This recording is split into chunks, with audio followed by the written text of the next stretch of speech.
마가복음 1장 세례자 요한의 선포. 예수 그리스도의 복된 소식, 곧 메시지는 정확히 예언자 이사야의 책에 나온 대로 여기서부터 시작된다. 잘 보아라. 내가 너희 앞에 내 설교자를 보낸다. 그가 내 길을 평탄하게 할 것이다. 광야에서 외치는 소리여. 하나님 오심을 준비하여라. 길을 평탄하고 곧게 하여라. 세례자 요한이 광야에 나타나서 삶을 고쳐 죄 용서를 받는 세례를 선포했다. 유다와 예루살렘으로부터 사람들이 떼를 지어 그에게 와서 죄를 고백하고 요단강에서 그에게 세례를 받고 삶을 고치기로 결단했다. 요한은 낙타털로 된 옷을 입고 허리에 가죽띠를 둘렀다. 그리고 메뚜기와 야생꿀을 먹었다. 요한은 이렇게 전했다. 진짜는 이제부터다. 이 드라마의 주인공은 너희의 삶을 바꾸어 놓으실 것이다. 그분께 비하면 나는 잔심부름꾼에 지나지 않는다. 나는 너희의 옛 삶을 바꾸어 천국의 삶을 준비시키려고 이 강에서 세례를 주고 있다. 그러나 그분의 세례, 성령의 거룩한 세례는 너희를 완전히 바꾸어 놓을 것이다. 그때 예수께서 갈릴리 나사렛에서 오셔서 요단강에서 요한에게 세례를 받으셨다. 물에서 올라오시는 순간 예수께서는 하늘이 열리고 하나님의 영이 비둘기같이 그분 위에 내려오는 것을 보셨다. 성령과 더불어 한 음성이 들려왔다. 너는 내가 사랑으로 선택하고 구별한 내 아들, 내 삶의 전부다. 하나님 나라가 여기 있다. 동일한 성령께서 즉시 예수를 광야로 몰아내셨다. 예수께서는 광야에서 40일을 밤낮으로 사탄에게 시험을 받으셨다. 들짐승들이 그분과 함께 있었고 천사들이 그분을 도왔다. 요한이 체포된 뒤에 예수께서 갈릴리에 가셔서 하나님의 메시지를 전파하셨다. 때가 다 되었다. 하나님 나라가 여기 있다. 너희 삶을 고치고 메시지를 믿어라. 예수께서 갈릴리 호숫가를 지나가시다가 시몬과 그의 동생 안드레가 그물을 던지는 것을 보셨다. 고기잡이는 그들의 평소 직업이었다. 예수께서 그들에게 말씀하셨다. 나와 함께 가자. 내가 너희를 새로운 어부가 되게 하겠다. 잉어와 가물치 대신에 사람을 낚는 법을 가르쳐 주겠다. 그들은 아무것도 묻지 않고 그물을 놓아두고 그분을 따라갔다. 예수께서 호숫가를 10여 미터쯤 더 가시다가 세베대의 아들인 야고보와 요한 형제를 보셨다. 그들은 배에서 그물을 손질하고 있었다.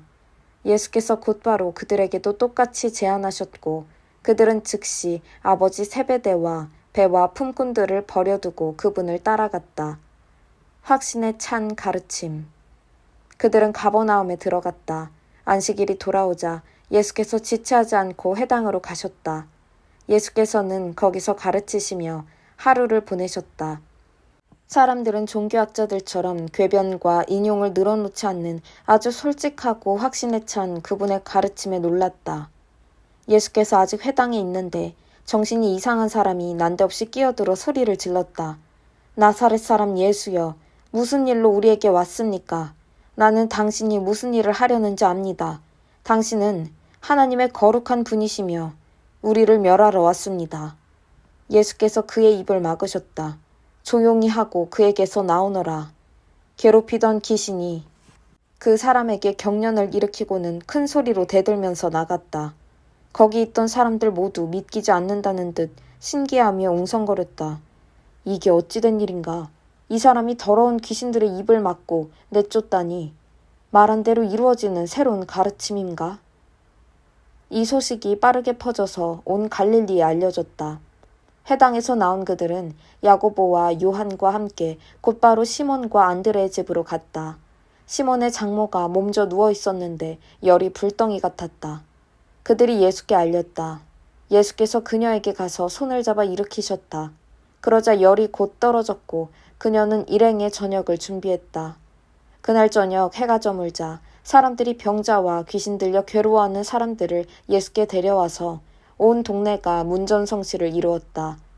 예수께서 그들의 병든 몸과 고통당하는 심령을 고쳐주셨다. 귀신들이 그분의 참 정체를 알았으므로 예수께서는 그들이 한마디도 하지 못하게 하셨다. 나병 환자를 깨끗하게 하시다. 날이 밝기 한참 전에 예수께서 일어나셔서 한적한 곳으로 기도하러 가셨다. 시몬과 그 일행이 그분을 찾으러 갔다. 예수를 만나자 그들이 말했다. 사람들이 다 주님을 찾고 있습니다. 예수께서 말씀하셨다. 다른 마을로 가자. 내가 거기서도 전도해야 하겠다. 나는 이 일을 하러 왔다. 예수께서는 갈릴리 온 회당을 다니시며 전도하고 귀신을 쫓아내셨다. 한 나병 환자가 그분께 와서 무릎을 꿇고 간청했다. 원하시면 저를 깨끗하게 하실 수 있습니다. 못내 측은한 마음이 든 예수께서 손을 내밀어 그에게 대미어 말씀하셨다. 내가 원한다. 깨끗하게 되어라. 그러자 그 즉시 나병이 깨끗이 사라졌고 그의 살갗은 보드랍고 온전해졌다. 예수께서 그를 보내시며 엄히 명하셨다. 누구에게도 아무 말하지 말라. 깨끗하게 되었으니 모세가 정한 예물을 가지고 제사장에게 가서 너의 몸을 보여라. 그러면 너가 나은 것이 사람들에게 입증될 것이다. 그러나 그 사람은 모퉁이를 돌아서자마자 만나는 사람마다 그 일을 이야기하며 온 동네에 소문을 퍼뜨렸다. 그래서 예수께서 더 이상 시내에 자유로이 드나들지 못하고 외딴 곳에 머무셨다. 그러나 사람들은 온 사방에서 그분을 찾아왔다. 마가복음 2장 중풍병자를 고치시다. 며칠 후에 예수께서 가브나움에 돌아오시자 그분이 집에 계신다는 소문이 퍼졌다. 무리가 문 앞을 꽉 메워서 아무도 드나들 수 없었다. 예수께서는 말씀을 가르치고 계셨다. 사람들이 한 중풍병자를 4사람에게 들려서 예수께 데려왔다. 사람이 많아서 안으로 들어갈 수가 없자 그들은 지붕을 뜯어내고 중풍병자를 들것에 달아 내렸다. 그들의 담대한 믿음에 감동하신 예수께서 중풍병자에게 말씀하셨다. 아들아, 내가 너의 죄를 용서한다. 거기 앉아있던 몇몇 종교학자들이 자기들끼리 수군거리며 말했다. 저렇게 말하면 안 되지. 저것은 신성모독이다. 오직 하나님만이 죄를 용서하실 수 있다. 예수께서 그들의 생각을 곧바로 아시고 말씀하셨다. 너희는 어찌 그리 의심이 많느냐. 중풍병자에게 내가 너의 죄를 용서한다고 말하는 것과 일어나 너의 들것을 들고 걸어가라고 말하는 것 중에 어느 쪽이 더 쉽겠느냐. 내가 인자인 것과 내가 어느 쪽이든 행할 권한이 있다는 것을 분명히 보여주겠다. 그러고는 중풍병자를 바라보시며 이렇게 말씀하셨다. 일어나거라. 너의 들것을 들고 집으로 가거라. 그 사람은 그 말씀대로 일어나서 들것을 가지고 모두가 보는 앞에서 걸어나갔다. 사람들은 도무지 믿기지 않아 자신들의 눈을 비볐다. 그리고 나서 하나님을 찬송하며 말했다. 우리 평생에 이런 일은 처음 본다. 의사가 필요한 사람이 누구냐? 예수께서 다시 호숫가를 걸으셨다. 무리가 다시 그분께 왔고 예수께서는 그들을 가르치셨다. 예수께서 거니시다가 알페오의 아들 레위가 자기 일터에서 세금을 걷고 있는 것을 보셨다. 예수께서 말씀하셨다. 나와 함께 가자. 그는 따라갔다. 나중에 예수와 그 제자들이 평판이 좋지 않은 무리와 함께 집에서 저녁을 먹고 있었다. 보기에는 아닐 것 같지만 그들 가운데 적지 않은 사람들이 이미 그분을 따르고 있었다. 종교학자와 바리새인들은 예수께서 그런 무리와 어울리시는 것을 보고 그분의 제자들에게 따졌다. 쓰레기 같은 인간들과 친하게 지내다니 이게 무슨 본이 되겠소. 예수께서 들으시고 반박하셨다. 의사가 필요한 사람이 누구냐? 건강한 사람이냐? 병든 사람이냐? 내가 여기 있는 것은 영적으로 건강한 사람을 초청하려는 것이 아니다. 죄로 병든 사람을 초청하려는 것이다. 잔치인가 금식인가. 요한의 제자들과 바리새인의 제자들은 금식하는 습관이 있었다. 몇몇 사람들이 예수께 와서 따졌다. 요한을 따르는 이들과 바리새인들은 금식 훈련을 하는데 당신을 따르는 이들은 왜 그렇게 하지 않습니까? 예수께서 말씀하셨다. 즐거운 결혼식 중에는 빵과 포도주를 아끼지 않고 실컷 먹는다. 나중에 허리띠를 졸라맬 일이 있을지 모르지만 지금은 아니다. 신랑 신부와 함께 있는 동안에는 즐겁게 보내는 법이다. 정겨운 축하의 모닥불에 찬물을 끼얹는 사람은 없다. 하나님 나라가 임한다는 것은 바로 이런 것이다. 예수께서 계속해서 말씀하셨다. 멀쩡한 스카프를 잘라서 낡은 작업복에 대고 깁는 사람은 없다. 서로 어울리는 천을 찾기에 마련이다. 그리고 금이 간 병에는 포도주를 담지 않는 법이다. 어느 안식일에 예수께서 곡식이 무르익은 밭 사이를 걷고 계셨다. 제자들이 길을 가다가 곡식 이삭을 땄다. 바리새인들이 그 일로 예수께 말했다. 보십시오. 당신의 제자들이 안식일 규정을 어기고 있습니다. 예수께서 말씀하셨다. 너희는 다윗이 배고플 때에 자기와 함께한 동료들이 한 일을 읽어보지 못했느냐? 그가 성소에 들어가 대제사장 아비아달이 보는 앞에서 제단에서 갓 몰려낸 빵, 곧 제사장들 외에는 아무도 먹지 못하게 되어 있는 거룩한 빵을 먹고 자기 동료들에게도 주지 않았느냐? 이어서 예수께서 말씀하셨다. 우리를 위해 안식일이 만들어진 것이지 안식일을 위해 우리가 만들어진 것은 아니다. 인자는 안식일의 종이 아니라 주인이다. 마가복음 3장 안식일에 선을 행하는 것. 예수께서 다시 회당에 들어가시니 거기에 한쪽 손이 오그라든 사람이 있었다.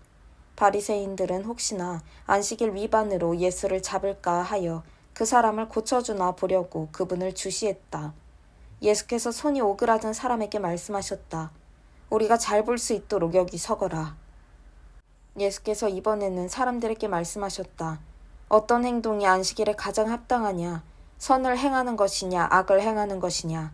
사람을 돕는 것이냐, 무력한 상태로 버려두는 것이냐? 아무도 말이 없었다. 예수께서는 그들의 비정한 종교에 노하여 그들의 눈을 하나씩 쳐다보셨다. 그러고는 그 사람에게 말씀하셨다. 너의 손을 내밀어라. 그가 손을 내밀자 그 손이 새순과 같이 되었다. 바리새인들은 서둘러 그곳을 빠져나가 어떻게 하면 헤롯의 당원들과 합세하여 그분을 파멸시킬 것인지 흥분하며 이야기했다. 12사도.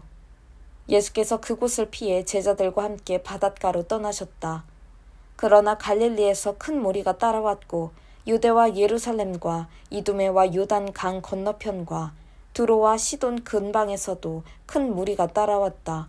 그들은 말로만 전해 듣던 것을 직접 눈으로 보려고 왔다. 예수께서는 무리에게 밟히지 않도록 제자들에게 배를 준비하게 하셨다. 예수께서 지금까지 많은 사람들을 고쳐주셨으므로 온전치 못한 사람은 서로 밀고 당기며 그분께 다가가서 그분을 만지려고 했다. 악한 귀신들이 그분을 알아보고는 엎드려 부르짖었다. 당신은 하나님의 아들입니다. 그러나 예수께서는 그 말을 받아들이지 않으셨다. 그들의 입을 다물게 하여 자신의 정체를 사람들에게 알리지 못하게 막으셨다. 예수께서 산에 올라가셔서 자신이 원하는 사람들을 초청하셨다. 그들이 함께 올라갔다. 예수께서 12명을 정하시고 그들을 사도로 임명하셨다. 그분의 계획은 그들로 자신과 함께 있게 하고 그들을 보내 말씀을 선포하게 하며 그들에게 귀신을 쫓아내는 권세를 주시려는 것이었다. 그 12명은 다음과 같다. 시몬, 나중에 예수께서 그에게 베드로, 곧 바위라는 이름을 지어주셨다.